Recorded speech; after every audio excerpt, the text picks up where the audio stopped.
Você já se perguntou quais são os riscos de idosos que moram sozinhos? Nós vamos saber agora com o médico geriatra Alexandre Brito, que está aqui com a gente no estúdio mais uma vez. Doutor Alexandre, bem-vindo, bom dia. Bom dia, muito obrigado pela oportunidade e antes de qualquer coisa, hoje é o seu dia, né? Então, desejar aqui do fundo do meu coração, né, um feliz renascer. Muito obrigado. Muita luz, muita saúde. Amém. E o nosso tema aqui é um tema, do ponto de vista de várias esferas, né, importante, do ponto de vista social, psicológico, psicossocial, né, psicofamiliar, que são os nossos idosos que moram sozinhos, principalmente as idosas, estatisticamente. As idosas preenchem aí a maior proporção de idosos que moram sozinhos.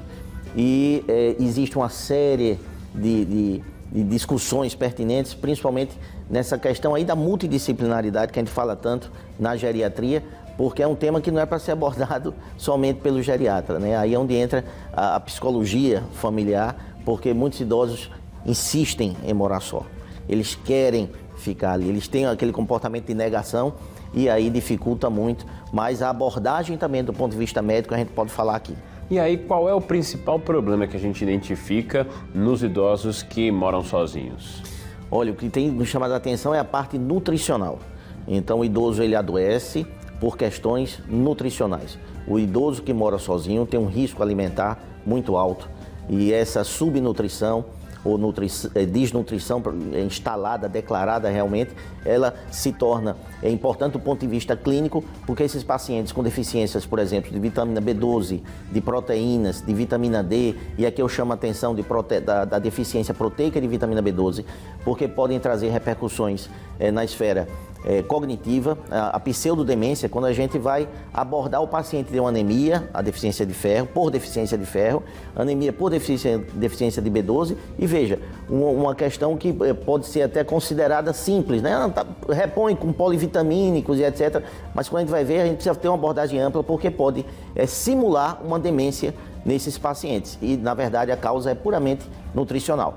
Então, o que a gente está falando aqui é um alerta importante para as pessoas que têm os seus parentes mais idosos que moram sozinhos, filhos, netos, e que precisam ter uma atenção com a alimentação, porque ela pode causar, e aí a gente acha que não, é por causa da idade, está agindo assim porque a idade chegou, é algo nesse sentido, mas na verdade está relacionado com a alimentação.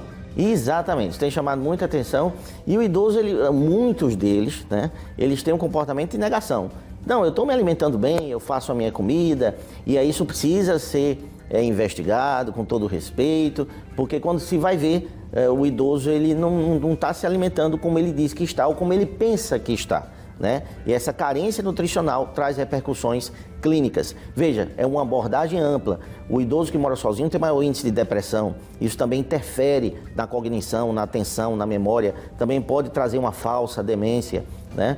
Mas essa abordagem familiar, estrutural, psicológica precisa existir. Bom, é importante que a gente tenha sempre essa atenção ao idoso, né, que mora sozinho, porque o senhor tocou em outro ponto, que é o aspecto psicológico, né?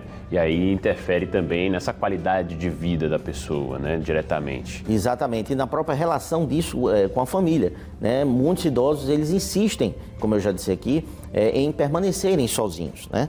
Passam a adquirir um comportamento até de isolamento mesmo, ele tinha dificuldade até de sair de casa a convite da família, para um evento social com a família, então passa a existir até uma mudança comportamental.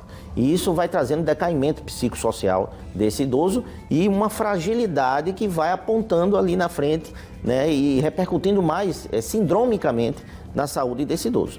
E no início, essas patologias como a deficiência nutricional mais pontual, como eu citei aqui, de vitamina B12, de ferro, tá? Além disso, toda essa repercussão desse contexto, né, sociofamiliar, e isso leva também ao adoecimento até do ponto de vista psicológico da própria família, porque ela se preocupa, ela se envolve e se sente impotente. Eu não consigo resolver isso porque minha mãe não quer sair de casa, ela está apegada, né, ali àquela casa, àquele lugar, né, e existe uma história ali que ela não trabalhou isso psicologicamente ao longo do processo de envelhecimento e quer ficar ali e vai adoecendo e se torna realmente, entre aspas, assim, não é pejorativamente, mas um peso psicológico para toda a família. Todo mundo, então é preciso muita atenção. Doutor, muito obrigado pela participação aqui com a gente, até a próxima semana. Muito obrigado, um abraço a todos.